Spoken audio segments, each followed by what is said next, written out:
Well, tonight's breaking news, a government official telling CNN that the long-awaited report the Department of Justice has given congressional investigators shows no evidence of wiretaps at Trump Tower ordered by President Obama, as President Trump has claimed. As we've been talking about, President Trump has refused to back down on his claim despite producing not a single shred of proof.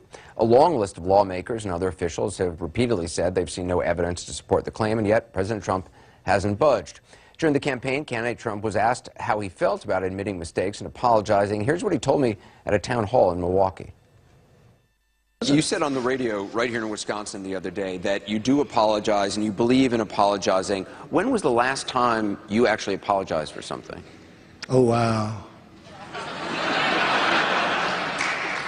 No, I do believe, I don't know, I'll think. Can I think? But look, I do believe in apologizing if you're wrong. But if you're not wrong, I don't believe in apologizing. But you don't know a specific example that you've apologized? I mean, apologize. I apologized to my mother years ago for using foul language.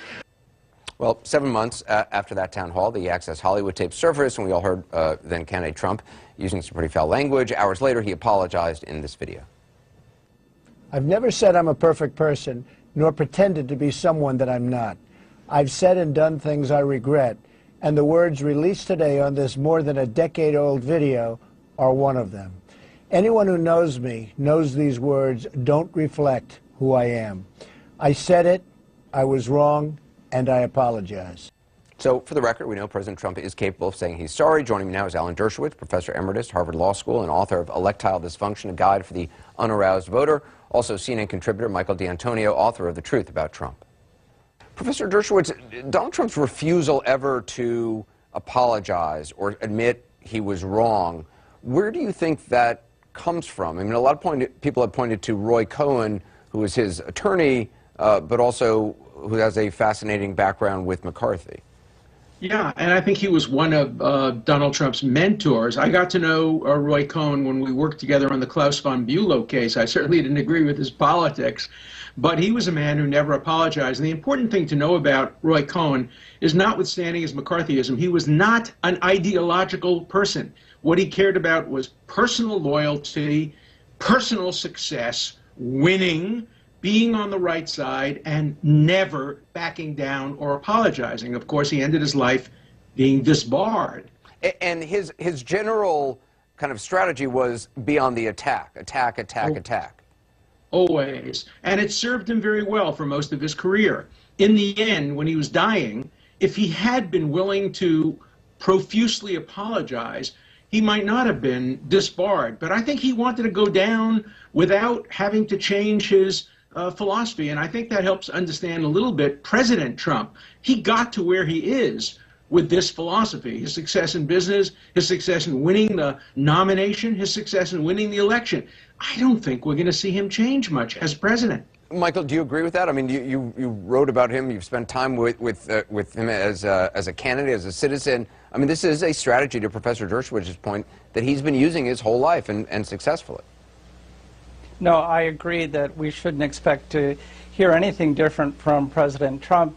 And Roy Cohn was one person who taught him this style, but his father was very much the same. If you go back and read the record of his father being questioned by a Senate Banking Committee on his use of federal funds for housing, he runs that committee in circles and refuses to admit to anything. So I think this is a style that is a way of addressing controversy without ever backing down. And I actually think he thinks it would be a sign of weakness to say, I'm sorry, to almost anyone. That is what I think it's, go ahead. In addition to his style, it's also a brand, I think, for him.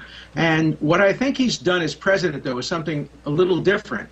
Because I think he now has, quote, a vice president in charge of saying he's sorry. It doesn't necessarily mean Vice President Pence, but there are going to be people in the White House who will issue apologies. You know, Michael, I mean, I wonder if the way that President Trump views the presidency is different than recent presidents have viewed the presidency. Just whether Donald Trump sees it in the same way that other presidents have seen it. Mr. Trump, or President Trump, has always seen everything through a very personal lens. And in this case, if you saw how he treated Barack Obama when he was the president, saying everything he could to delegitimize him, I'm not sure that he held the office in the esteem or with the respect that his predecessors have held it. And that means that as a person, he's going to resist ever changing his mind or being seen to change his mind. And I'm not sure that he attaches the same dignity to the presidency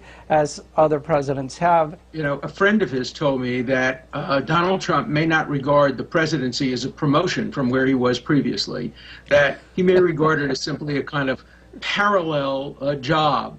And he's going to keep the same style and the same tactics that got him here, but he's going to find that he's going to need to have people do the diplomacy for him. Look, Putin doesn't apologize, and he sees Putin in many ways as a role model. There are other tough leaders throughout history who haven't apologized, some pretty good leaders who haven't apologized. So this is not a style that's only negative. It could get the country into trouble, obviously, but from his point of view, I think he sees it as a positive style and a positive brand. And it's certainly something which the people who voted for him and came out to vote for him and stand in line to see him even now clearly like about him, I think. Professor Dershowitz, Michael D'Antonio, thank you so much.